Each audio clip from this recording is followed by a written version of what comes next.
Olá! Hoje a gente vai mergulhar de cabeça em uma das histórias mais transformadoras do nosso tempo. É uma jornada que já inspirou milhões de pessoas a encontrarem o próprio caminho. Vamos lá? Olha só, esse é o Paulo Coelho, o autor de O Alquimista. Esse livro, publicado lá em 1988, virou um verdadeiro fenômeno global. Uma fábula que, sabe, vendeu milhões e milhões de cópias e tocou a vida de gente no mundo inteiro. E a história toda gira em torno de uma pergunta muito simples, mas ao mesmo tempo super profunda. E se o universo inteiro estivesse de verdade conspirando para ajudar alguém a ter sucesso? É essa a ideia central que a gente vai desvendar aqui. Bom, e tudo começa aqui, na primeira parte dessa jornada, com o sonho recorrente de um pastor que funciona como verdadeiro chamado para a aventura. Então, a gente conhece o Santiago, um jovem pastor lá da Andaluzia, na Espanha. Ele tem uma vida tranquila, sabe? Contente com as suas ovelhas. Mas aí, um sonho começa a se repetir e a incomodá-lo. Nesse sonho, uma criança aparece e diz que tem um tesouro escondido esperando por ele. Onde? Lá nas pirâmides do Egito. É um chamado que, de repente, abala todo o seu mundinho confortável. E esse chamado leva o Santiago ao encontro de uma figura-chave que nos apresenta o coração filosófico do livro. É a nossa segunda parte, a lenda pessoal, onde o mentor e a missão são revelados. Pensa na cena. Numa praça qualquer, o Santiago topa com uma figura bem misteriosa. Melquisedeque, o rei de Salém. E olha, não é um encontro por acaso, não. O rei explica que ele sempre aparece para aquelas pessoas que estão prestes a desistir do seu verdadeiro caminho, sabe? Para dar aquele empurrãozinho final. É aí que o rei apresenta o conceito que é tipo o coração do livro todo, a lenda pessoal. Ele descreve como sendo aquilo que uma pessoa sempre quis realizar. É um propósito que todo mundo lá no comecinho da juventude sabe qual é, bem lá no fundo, antes que o mundo e as expectativas dos outros comecem a atrapalhar. E então, o rei entrega para o Santiago a frase mais famosa do livro, que vira quase um mantra para a jornada dele. Ele diz que quando alguém quer alguma coisa com toda a alma, o universo inteiro conspira para ajudar a realizar esse desejo. É uma promessa poderosa de apoio cósmico. Mas olha, nem tudo são flores. O rei também dá um alerta bem sério sobre o que ele chama de a maior mentira do mundo. Aquela ideia de que, em algum momento, a gente perde o controle da nossa vida e tudo passa a ser governado pelo destino. O rei ensina que isso é uma mentira que impede a gente de seguir a nossa lenda pessoal. Inspirado por tudo isso, o Santiago toma uma decisão super ousada, que leva ele direto para a terceira parte da história, o primeiro teste de verdade. É aqui que ele vai encarar os primeiros sinais e os maiores obstáculos. Imagina só, ele vende tudo mesmo, e vai para Tanger. Mas a fé dele no universo é testada na hora. Logo no primeiríssimo dia, ele é enganado e roubado, perde até o último centavo. De repente, ele tá lá, sozinho, sem dinheiro, numa terra estranha, sem nem falar a língua.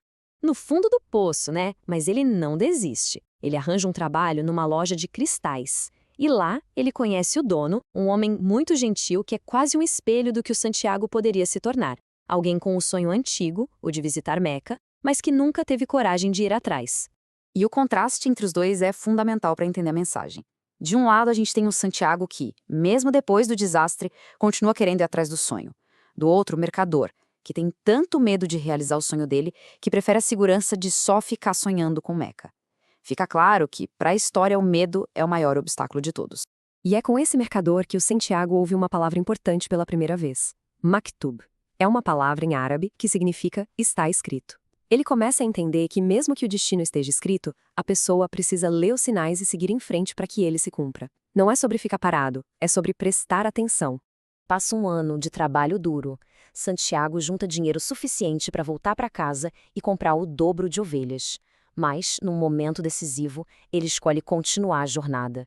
E essa escolha o leva a uma compreensão muito mais profunda, que a gente explora na quarta parte: a alma do mundo. Ele se junta a uma caravana que vai cruzar o deserto e lá conhece um inglês. Esse cara também está numa busca, procurando um famoso alquimista.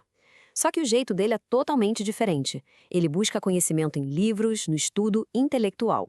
É ali, no silêncio do deserto, que o Santiago aprende sobre a alma do mundo, um princípio espiritual que conecta tudo.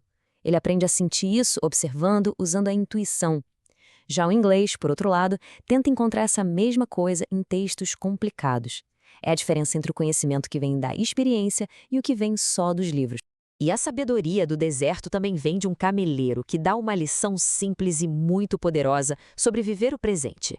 Ele diz que quando não dá mais para voltar atrás, a única preocupação deve ser encontrar a melhor maneira de seguir em frente. É uma lição sobre deixar o passado para trás e focar na jornada. E tudo isso leva a gente para o clímax da filosofia do livro, a quinta parte, o verdadeiro segredo do alquimista, que é entender que a jornada é o verdadeiro tesouro. Para a gente entender bem essa ideia, vamos voltar a uma historinha que o Melquisedeque contou para o Santiago lá no começo. Um rapaz tem que explorar um palácio segurando uma colher com 2 gotas de óleo. Na primeira vez, ele fica tão focado em não derramar o óleo que não vê nada do palácio. Na segunda, ele se encanta com as maravilhas, mas adivinha, derrama o óleo. E a moral da história é, talvez um dos conselhos mais importantes do livro. O segredo da felicidade é olhar todas as maravilhas do mundo, mas nunca, nunca se esquecer das 2 gotas de óleo na colher. Ou seja, é sobre encontrar o equilíbrio perfeito entre os nossos objetivos e a beleza do caminho. Então, no fim das contas, a gente entende. A verdadeira alquimia nunca foi sobre transformar chumbo em ouro. Isso era só a metáfora. A transformação real é a que acontece dentro da gente enquanto seguimos a nossa lenda pessoal. A jornada, as lições, o crescimento, esse é o verdadeiro tesouro. E isso tudo nos leva à reflexão final. O livro sugere que cumprir a própria lenda pessoal é a única obrigação de verdade que uma pessoa tem. E assim, a história termina deixando uma pergunta no ar para cada leitor. Qual é a sua lenda pessoal?